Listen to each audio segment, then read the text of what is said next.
Twisted Eagles।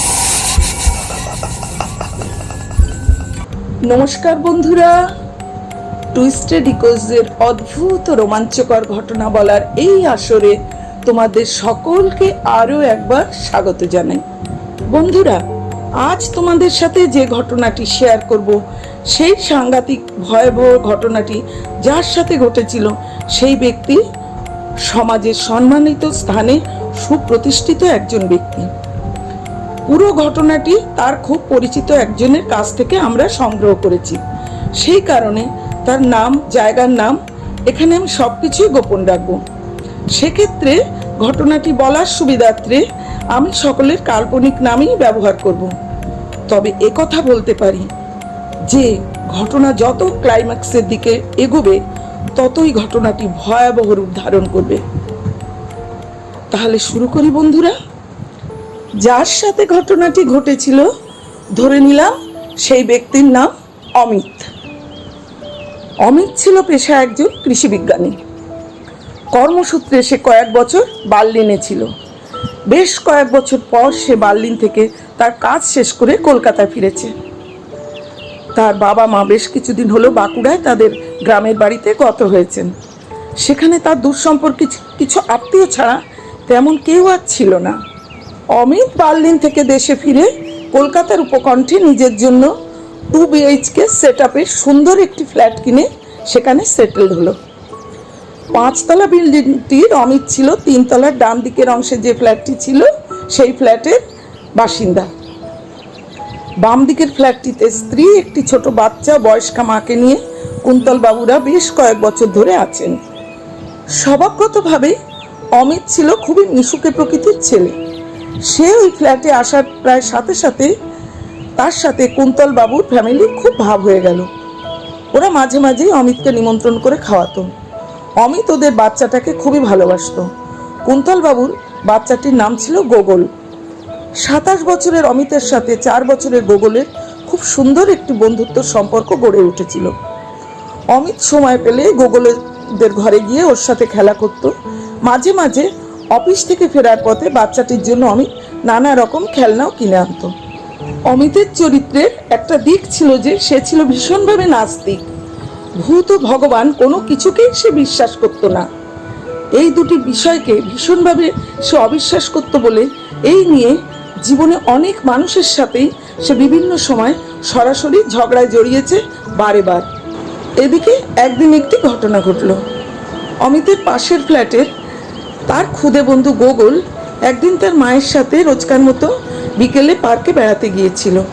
সেখান থেকে সন্ধ্যায় বাড়ি ফেরার পর বাচ্চাটির খুব জ্বর আসলো। বাচ্চাটি বমি করতে শুরু করলো। বাড়িতে ডাক্তার ডাকা হলো। তাকে যে ওষুধ খাওয়ানো হচ্ছিল সেটাও সে বমি করে বারবার তুলে দিচ্ছিল। ফলে কোনো উন্নতি হচ্ছিল না তার। তাকে নিয়ে তাদের ঘরে হুলস্থুল পড়ে গেল।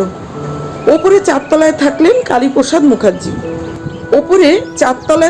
কালীপ্রসাদ মুখার্জি। তিনি ওপরে নিজের ফ্ল্যাটে একাই থাকতেন। সব সময় পূজা আচ্ছা নিয়ে তিনি থাকতেন। তিনি সব শুনে দৌড়ে নিচে নেমে এলেন ও গোগলকে দেখতে তাদের ঘরে গেলেন। গোগলকে দেখে আবার দৌড়ে তিনি ওপরে নিজের ঘরে চলে গেলেন। এবার তিনি হাতে করে কিছু পুজোর ফুল নিয়ে এসেছিলেন। সেই বাচ্চাটির গায়ে তখন তিনি ফুলগুলি বুলিয়ে দিতে লাগলেন ও মনে মনে মন্ত্র পড়তে লাগলেন। ঠিক সেই সময় অমিত অফিস থেকে বাড়ি ফিরছিল।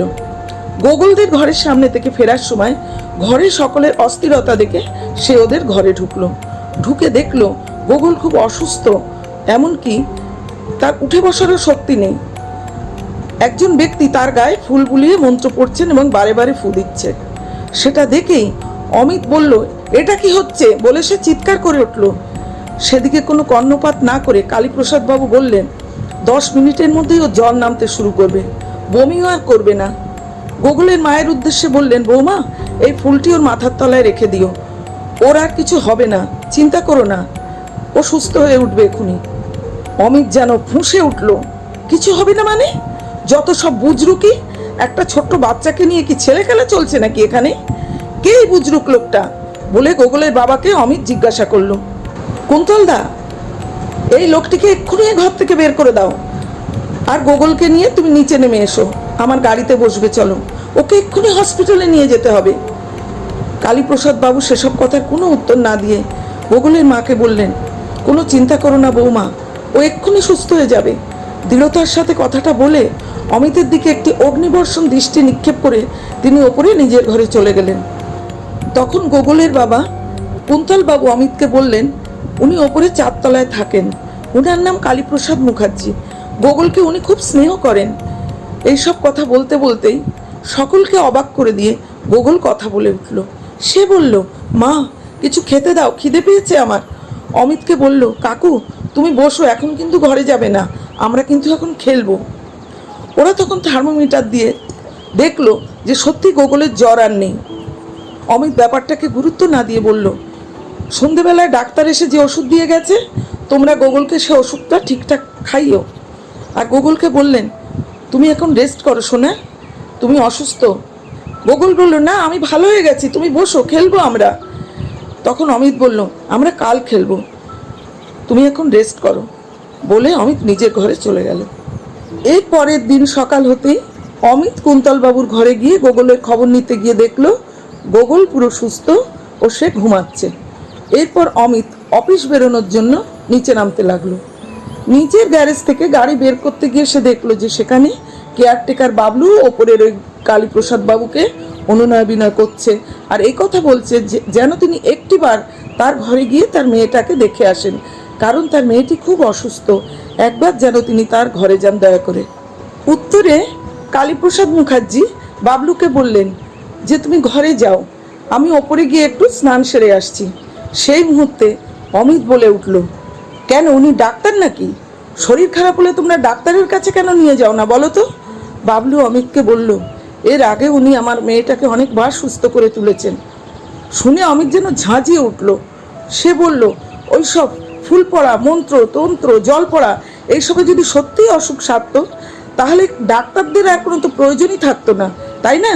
আর এত ছেলে মেয়ে প্রতি বছর ডাক্তারি পড়ার জন্য এত কষ্টও করতো না। যত সব বুজরুকি, ওনার এইসব বুজরুকিদের তোমাদের এত বিশ্বাস? শুনে বাবলু বলল, ওনার কিসের স্বার্থ বলুন বাবু?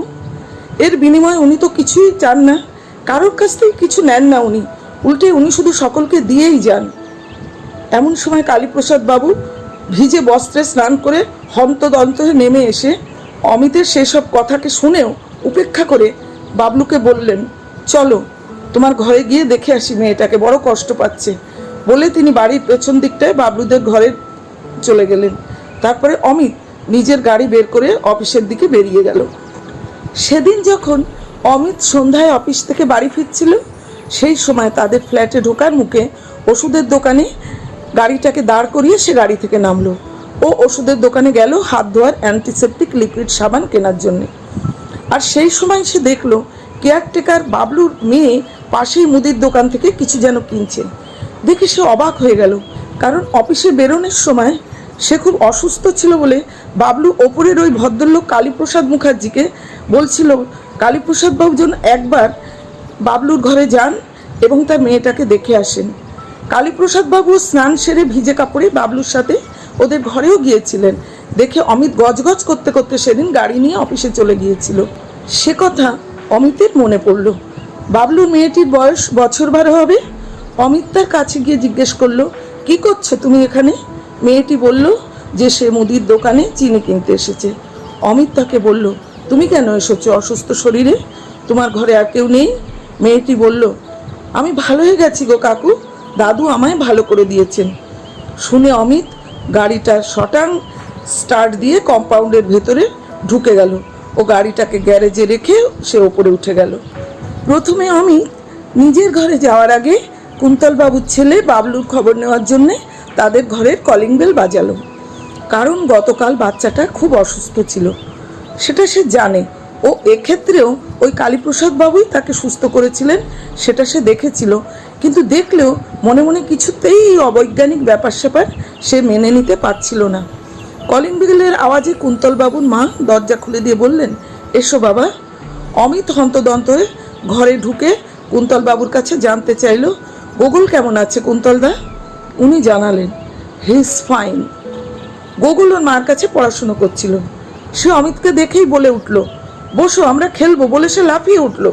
অমিত বলল, আমি বাইরে থেকে এসেছি, ঘরে গিয়ে জামা কাপড় চেঞ্জ করতে হবে আমার। এই জামা কাপড়ে তো তোমার কাছে আমি বসতে পারবো না সোনা, তুমি বরং মায়ের কাছে পড়াশুনো করো, আমরা কাল খেলাধুলা করব। তখন কুন্তল বাবুর স্ত্রী অমিতকে বলল, একটু বসো ভাই, চা আনছি, চা খেয়ে যাও, তুমি তো অফিস থেকে এলে। অমিত বলল, না বৌদি, পরে খাবো, এখন ঘরে গিয়ে একটু ফ্রেশ হতে হবে আমায়, আসছি গো। গোকুলকে বলল, গুড নাইট সোনা, কাল আবার দেখা হবে, বলে অমিত নিজের ঘরে চলে গেল। অমিতের শরীরটা ভালো লাগছিল না, অফিসের কাজের চাপে স্নান খাওয়ার একটু অনিয়ম চলছিল কটা দিন। রোজ দুপুরে অফিস ক্যান্টিনে খেয়ে নেয় ও, রাতের খাবারও নিজেই ঘরে বানিয়ে নেয়। অনেক দিন যাবৎ অমিত বিদেশে ছিল, তাই নিজের খাবার নিজের বানিয়ে নেওয়ার অভ্যেসও আছে। অমিত ফ্রেশ হয়ে কিচেনে যায়। আজ আর টিভি দেখতে তার ভালো লাগছিল না, কাগজ পড়তেও ভালো লাগছিল না। 2 পিস ব্রাউন ব্রেড ও ডিম দিয়ে স্যান্ডউইচ বানিয়ে রাতের খাবার সে সেরে নেয়।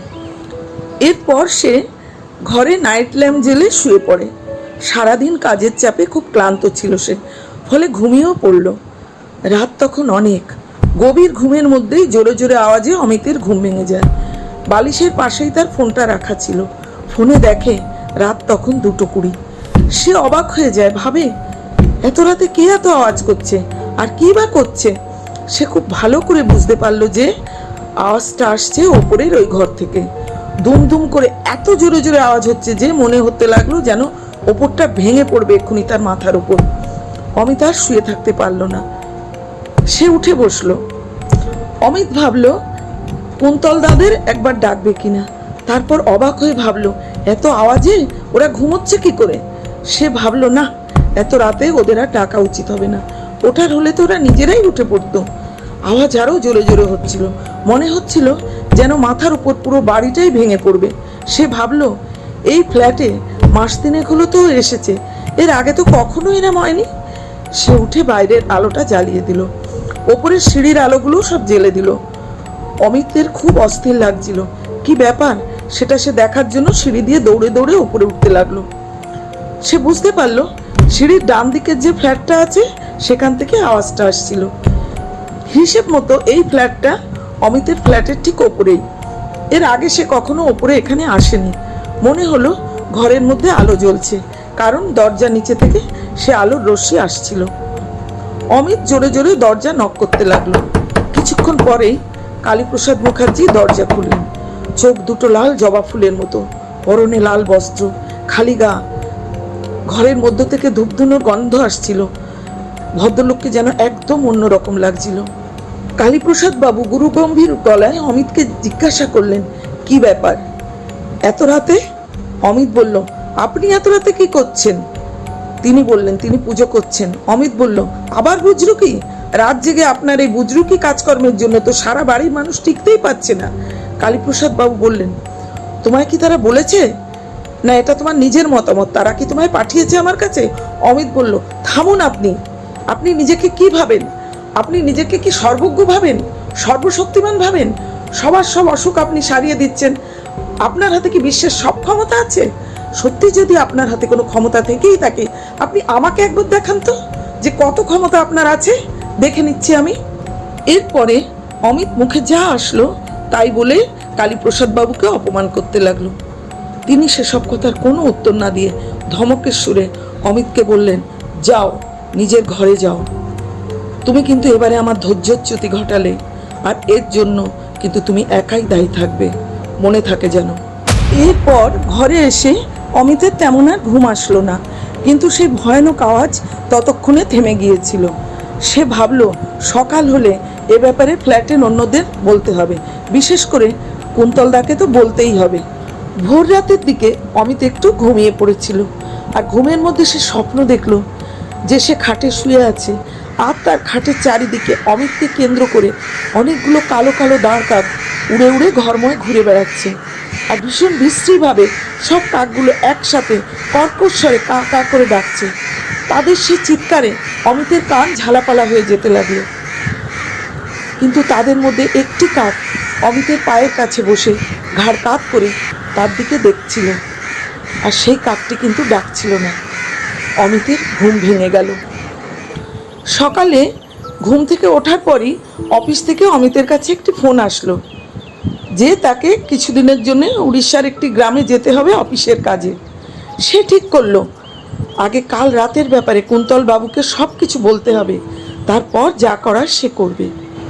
অমিত বেডরুমের পর্দা সরিয়ে ভেতরের ঝুল বারান্দায় গিয়ে একটু দাঁড়ালো। হঠাৎ সে খেয়াল করলো যে সেখানে গ্রিলে একটি কালো কুচকুচে বড় দাঁড় কাক মুখে একটা হাড়ের টুকরো নিয়ে বসে আছে। সে ঘাড় কাত করে অমিতকে দেখছে। অমিত হুস হুস করে কাকটাকে তাড়াতে গেল।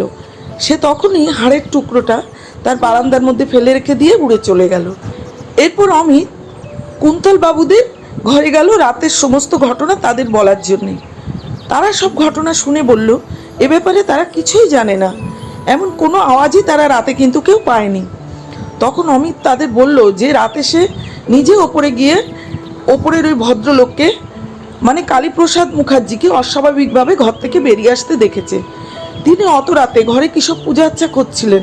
ও ওপরের ঘর থেকে দুমদাম করে খুব আওয়াজ হচ্ছিল, তাই তার ঘুম ভেঙে গিয়েছিল এবং ওপরে সে দেখতে গিয়েছিল। এই কারণে শুনে কুন্তলবাবু বললেন যে তারা সত্যি কেউ কোনো আওয়াজ শুনতে পাননি। আর কালীপ্রসাদ বাবু তার নিজের ঘরে পূজা আর্চা করেন, সেটা কম্পাউন্ডের সকলেই জানে। আর এটা তো সম্পূর্ণ তার ব্যক্তিগত ব্যাপার, এ নিয়ে তাকে কোনো কিছুই বলা উচিত হবে না। এরপর তাকে অফিসের কাজে কিছুদিনের জন্য উড়িষ্যায় চলে যেতে হলো। অমিত যে গ্রামে কাজের জন্য গিয়েছিল গ্রামটি খুবই সুন্দর ও সবুজে ঘেরা। সেখানে তার থাকার জন্যে যে একটি সুন্দর ছোট খোলামেলা একতলা বাড়ি কোম্পানি ঠিক করেছিল, সেই বাড়িটির দক্ষিণের ঘরটি ছিল অমিতের জন্যে।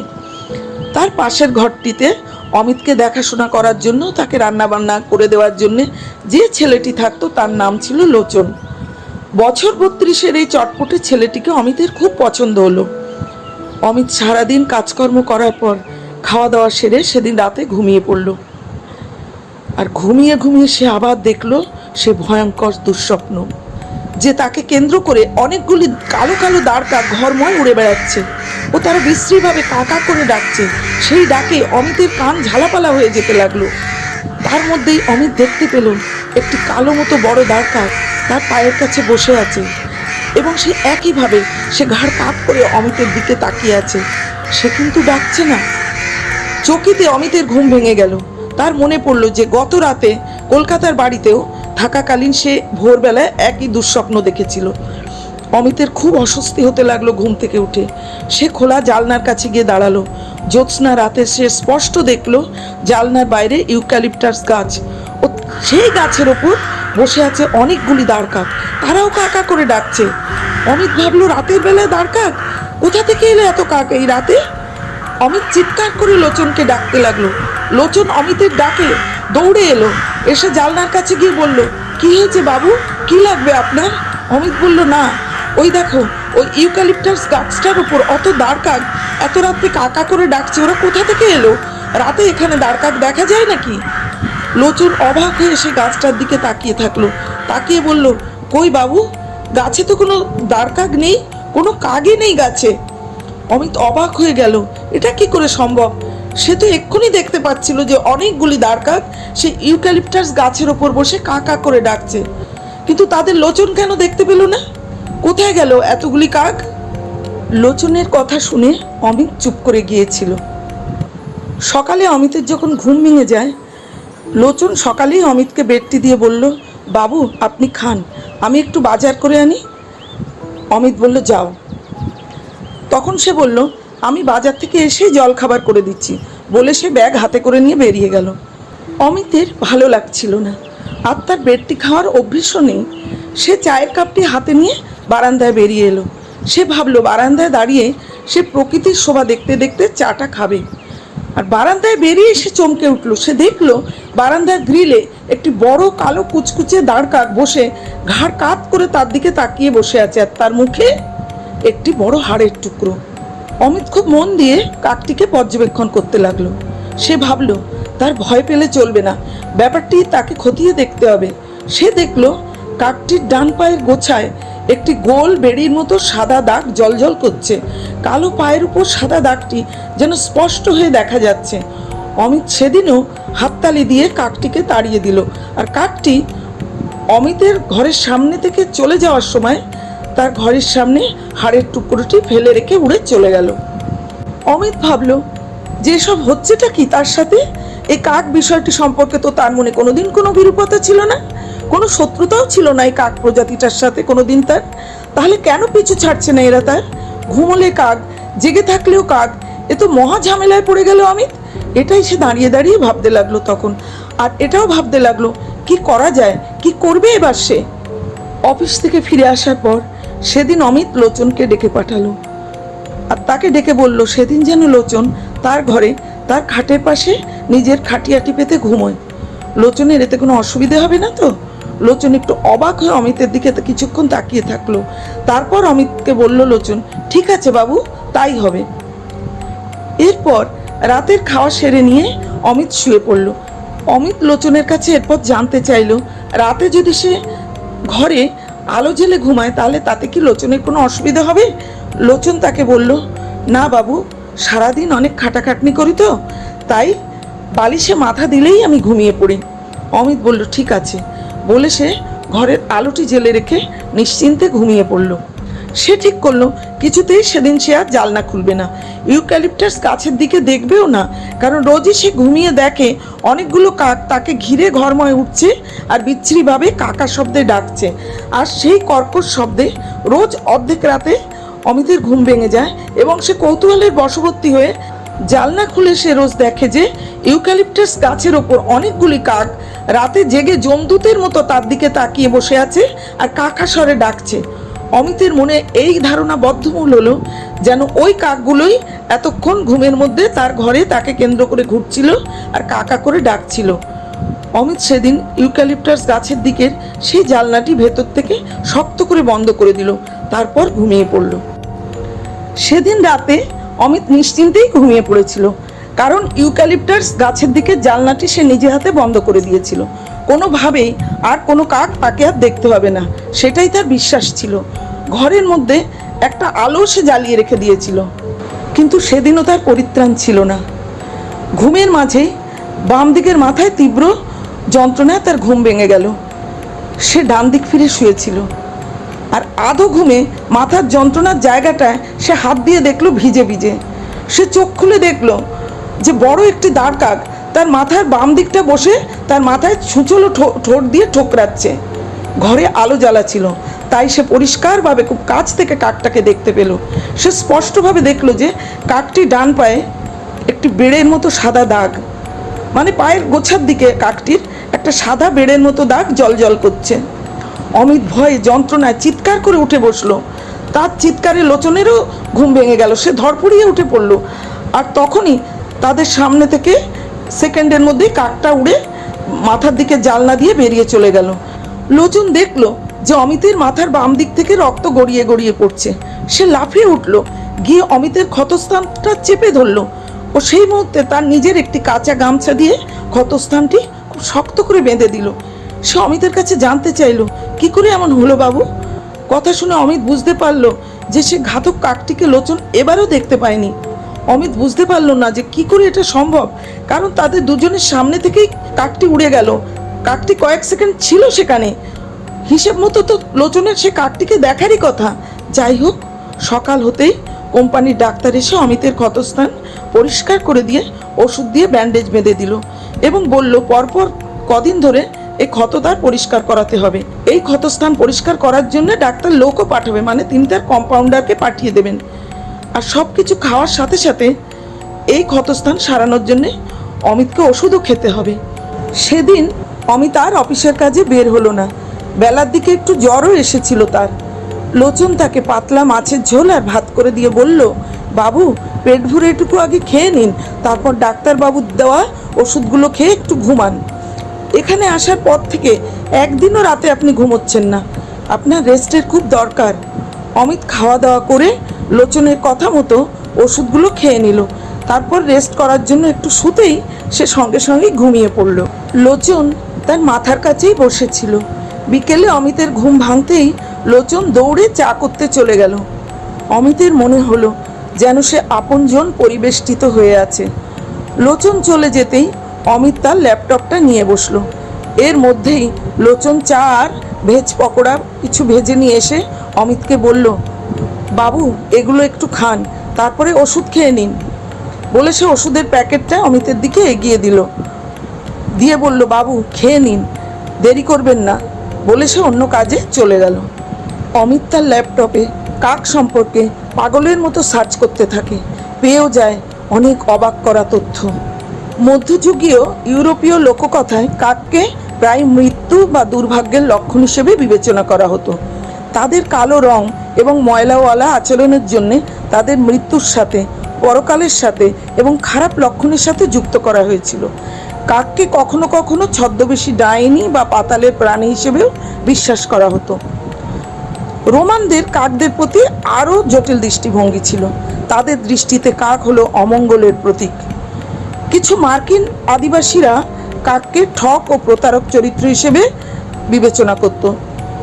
তারা জাদু এবং রহস্যের প্রতীক হিসেবে তাদের মানত। হিন্দু ধর্ম সংস্কৃতিতে কাককে পুনর্জন্মের সাথে যুক্ত করা হতো। হিন্দু ধর্ম ও সংস্কৃতিতে কাকেরা মৃতদের কাছ থেকে বার্তা বহন করে আনে, মানে তারা মৃতদের বার্তাবাহক, এই হিসেবে তাদের বিবেচনা করা হতো। কাককে অপবিত্র হিসেবে দেখার ধারণাটি মূলত খ্রিস্টান প্রভাবিত পশ্চিমা সংস্কৃতির একটি অংশ, বিশেষত মধ্যযুগে, যেখানে মৃত্যু বা অন্ধকারের সাথে কাকের সরাসরি যোগাযোগ আছে বলে বিবেচনা করা হয়। এই সব তথ্য জানার পর ও বিগত কিছুদিন ধরে অমিতের সাথে যা যা ঘটে চলেছে সেই সব কথা চিন্তা করে অমিতের মাথা ঘুরতে লাগলো।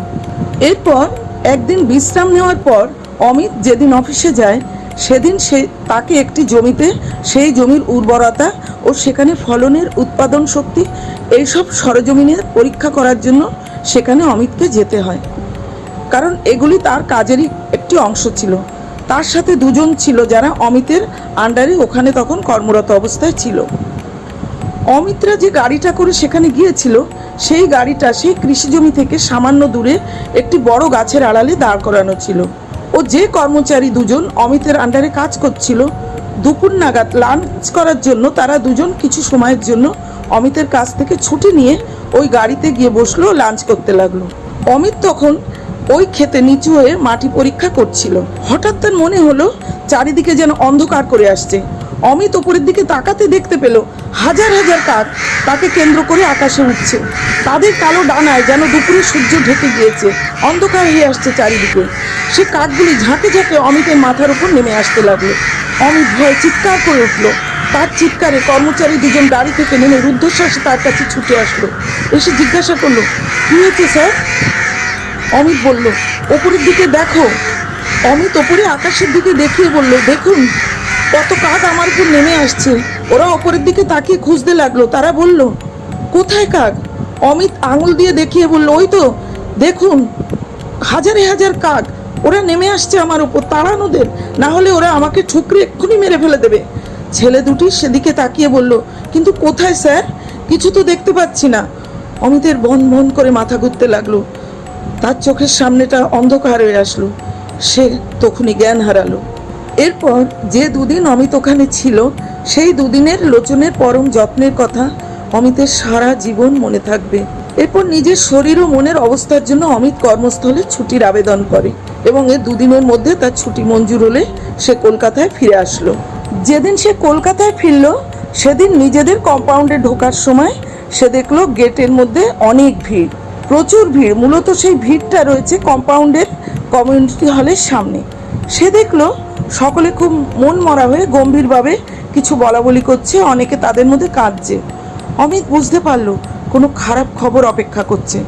তার এই ভেবে মনটা খারাপ হয়ে গেল যে কলকাতার বাড়িতে পা দিতেই কোনো খারাপ খবরের সম্মুখীন তাকে হতে হবে, কারণ তার নিজের সাথেও বেশ কিছুদিন যাবৎ কিছু ভালো হচ্ছিল না। আর সেই কারণেই সে ছুটি নিয়ে কলকাতায় চলে এসেছে। অমিত বুঝতে পারছিল না যে সে কি করবে। আর এমন সময় ভিড়ের মধ্যে সে কুন্তলবাবুকে দেখতে পেল। সে কুন্তলবাবুর কাছে এগিয়ে গিয়ে বলল, কুন্তলদা, কারোর কিছু হয়েছে কি? আমাকে কি কিছু করতে হবে বলো একবার। কুন্তলবাবু সে কথার উত্তরে কমিউনিটি হলের ভেতর দিকটা দেখিয়ে বললেন, উনি আজ ভোরের দিকে মারা গেছেন। ইদানিং কটা দিন ওনার শরীরটা ভালো যাচ্ছিল না।